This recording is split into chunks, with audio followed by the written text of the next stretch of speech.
نور کے گھر والوں کے انکار سے دخان کو بہت دکھ پہنچا تھا۔ نہ جانے وہ کیا کیا سوچے بیٹھا تھا، اور ایک ہی لمحے میں اس کی خوشیاں سب ختم ہو گئی تھیں۔ پورا گھر ہی اداس لگ رہا تھا اسے، سب کچھ خالی، کیونکہ اس کا اندر جو خالی تھا۔ نور کے لیے ایک اور رشتہ آیا تھا جو ڈاکٹر مائرہ کی ایک دوست کا بیٹا تھا۔ ٹینڈر ویل اور پڑھی لکھی فیملی تھی، اس لیے ڈاکٹر مائرہ نے فوراً ہاں کر دی، کیونکہ وہ جانتی تھی کہ نور کے لیے اس سے اچھا رشتہ نہیں آ سکتا۔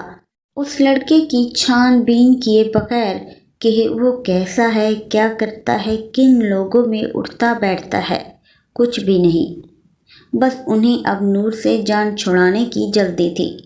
یہی بات نور تک بھی پہنچی تھی، جس سے اس کی رضا تک پوچھی نہیں گئی تھی کہ اسے یہ رشتہ منظور ہے کہ نہیں۔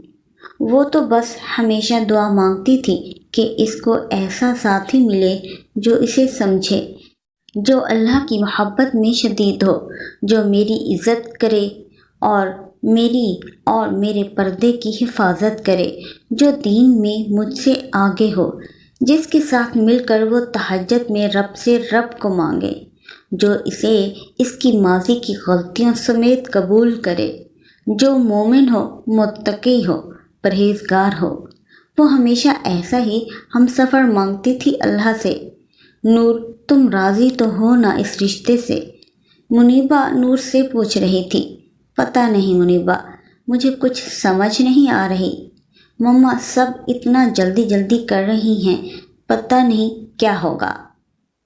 ڈر لگ رہا ہے مجھے، نور اپنے خدشے بتانے لگی۔ پریشان مت ہو نور، اللہ نے قرآن پاک میں فرمایا ہے نا، مومن عورتوں کے لیے مومن مرد ہیں۔ ہاں میں جانتی ہوں، مگر منیبہ تم تو جانتی ہو نا میں کتنی گناہ گار ہوں۔ نور رونے لگی۔ نور، یہ اللہ ہی بہتر جانتے ہیں، اور کوئی بھی فیصلہ ایسا نہیں کرتے جو ہمارے حق میں بہتر نہ ہو۔ بس اللہ کے فیصلوں پر یقین رکھو۔ منیبہ اسے سمجھانے لگی۔ نور کے رشتے کی خبر دخان تک پہنچی۔ وہ جو کب سے اپنے خیالوں میں مگن تھا، اپنی ہی دنیا میں غائب تھا۔ ہوش تو اسے تب آیا جب منیبہ نے نور کی شادی کی خبر سنائی۔ وہ تو جیسے ہی سانس لینا ہی بھول گیا۔ اس کی دل کی کیفیت اس کی سمجھ سے باہر تھی۔ یا اللہ، میں جانتا ہوں کہ یہ ٹھیک نہیں، مگر میں کیا کروں؟ میرے دل پر میرا اختیار نہیں۔ میں چاہ کر بھی اس کے بارے میں سوچنا نہیں چھوڑ پا رہا۔ آپ جانتے ہیں نا، میں نے آج تک اپنی نظروں کی حفاظت کی ہے۔ آپ گواہ ہیں نا اس بات کے کہ آج تک یہ آنکھیں کسی نامحرم کو دیکھنے کے لیے نہیں اٹھیں۔ یا اللہ، بس رحم کیجیے مجھ پر، میں گناہ گار نہیں بننا چاہتا۔ آپ نے ہی اس کی محبت کو میرے دل میں ڈالا ہے نا۔ یا اللہ، میں نے تو آج تک اسے نہیں دیکھا، مگر پھر بھی وہ میری ہر دعا میں شامل ہو گئی ہے۔ یا اللہ، میں آج سچے دل سے اس لڑکی کو مانگتا ہوں۔ یا اللہ، اس کی محبت کہیں مجھے گناہ گار نہ بنا دے۔ یا اللہ، یا تو آپ اس کی محبت کو میرے دل سے نکال دیں، یا اسے میرا ہی بنا دیں۔ یا اللہ، میرے بس میں کچھ بھی نہیں ہے، مگر آپ تو سب کر سکتے ہیں نا۔ اللہ، بس میری اس مشکل کو آسان کر دیجیے اور مجھ پر رحم کریں، آمین۔ دخان تہجد میں نور کو مانگ رہا تھا، اس بات سے بے خبر کہ جس لڑکی سے وہ اس دنیا میں سب سے زیادہ نفرت کرتا تھا، اور آج اسی لڑکی کے لیے ہی اللہ کے آگے گڑ گڑا رہا تھا۔ آج بھی اگر اس لڑکی کا خیال آتا تو وہ نفرت سے چھٹک دیتا، مگر اللہ کو تو کچھ اور ہی منظور تھا۔ نور نماز پڑھ کر شام کے اذکار پڑھنے میں مصروف تھی کہ اچانک اونچی اونچی آوازیں آنے لگیں، چیخنے کی۔ وہ چادر اوڑھے بھاگتی ہوئی نیچے آئی۔ نور کو اپنی آنکھوں پر یقین آیا کہ روحان کھڑا تھا۔ نور نے جلدی سے اپنا چہرہ ڈھانپ لیا۔ آپ بلائیں نور کو، پوچھیں اس سے کہ جانتی ہے کہ مجھے نہیں؟ نور ہی بتائے گی آپ کو سب کچھ سچ سچ۔ روحان کو دیکھ کر نور سانس لینا بھول گئی تھی۔ نور کیا کہہ رہا ہے یہ لڑکا؟ ڈاکٹر مائرہ نور کی طرف بڑھی۔ نور خاموش کھڑی سب دیکھ رہی تھی۔ اسے اپنی آنکھوں پر یقین نہیں آ رہا تھا کہ سامنے واقعی روحان ہے اور وہ جو کہہ رہا تھا وہ کر گزرا۔ روحان چہرے پر کمینگی سجائے نور کو ہی دیکھ رہا تھا۔ یہ کیا بتائے گی؟ میں بتاتا ہوں، بلکہ دکھاتا ہوں ثبوت، پھر تو آپ سب کو میری باتوں پہ یقین کرنا ہی پڑے گا۔ بابا، عمیر، سمیر سب وہاں موجود تھے۔ روحان نے موبائل نکالا اور سب کو اپنی اور نور کی تصویریں دکھانے لگا جو نور کبھی بڑی خوشی سے بنواتی تھی، ہاتھوں میں ہاتھ پکڑے ہوئے۔ اور نہ جانے کیسی کیسی تصویریں تھیں روحان کے موبائل میں۔ وہ تصویریں سب سچ نہیں تھیں، کچھ روحان نے اسے ذلیل کرنے کے لیے ایڈٹ کروائی تھیں۔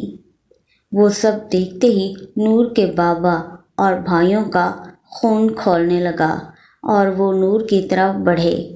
بولو، کیا یہ سب سچ ہے نور؟ بابا غرائے۔ بابا میری بات سنیں۔ ابھی نور کچھ کہتی کہ ایک زوردار تھپڑ اس کی گال کی زینت بنا۔ جھوٹ مت بولنا نور، سب ہماری آنکھوں کے سامنے ہے۔ بابا جیسے غصے سے چیخ رہے تھے۔ روحان کی ڈیمانڈ تھی کہ اسے ان تصویروں کے بدلے ایک بھاری رقم دی جائے، ورنہ وہ یہ سب تصویریں اپلوڈ کر دے گا اور سب کو سینڈ کر دے گا۔ وہ سب کو بلیک میل کر رہا تھا۔ پنکی کے جانے کے بعد اس کی مالی حالات کافی خراب چل رہے تھے۔ پنکی بھی اس کی اصلیت جان چکی تھی کہ روحان نے صرف پیسوں کے لیے اس سے شادی کی ہے، اسی لیے اس نے روحان سے علیحدگی لے لی۔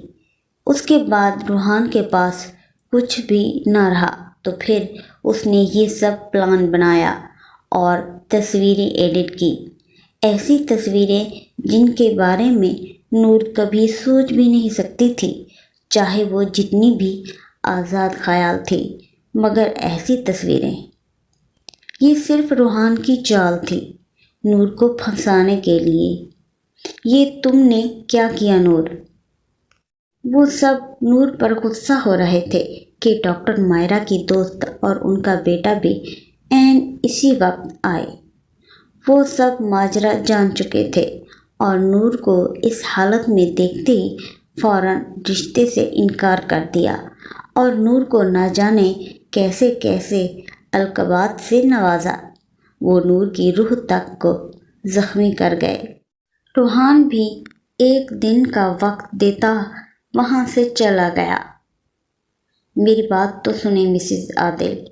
ڈاکٹر مائرہ انہیں پکارتی رہیں مگر وہ نور کو ریجیکٹ کر کے جا چکی تھیں۔ ڈاکٹر مائرہ کی آج پھر اتنی تذلیل ہوئی صرف اور صرف نور کی وجہ سے۔ اب سب کی توپوں کا رخ نور کی طرف تھا، لیکن کسی نے روحان کی عقل ٹھکانے لگانے کے لیے کچھ بھی نہ کیا اور نور سے نفرت کرنے لگے۔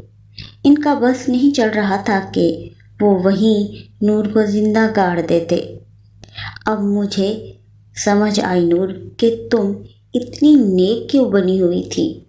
اتنا اچھا اور نیک پروین بن کر تم یہ جتانا چاہتی تھی کہ تم نے کچھ بھی نہیں کیا۔ اچھائی اور اس پردے کا لبادہ اوڑھے تم یہ سب کرتی تھی۔ ڈاکٹر مائرہ نور کے کردار کی دھجیاں اڑا رہی تھی اور نور تو اپنے حواس کھو چکی تھی۔ اسے یقین نہیں آ رہا تھا کہ کوئی انسان اپنے مفاد کے لیے اتنا گر سکتا ہے۔ تم نے ہمیں کہیں منہ دکھانے کے قابل نہیں چھوڑا نور۔ کتنی عزت تھی میری سوسائٹی میں، فرینڈز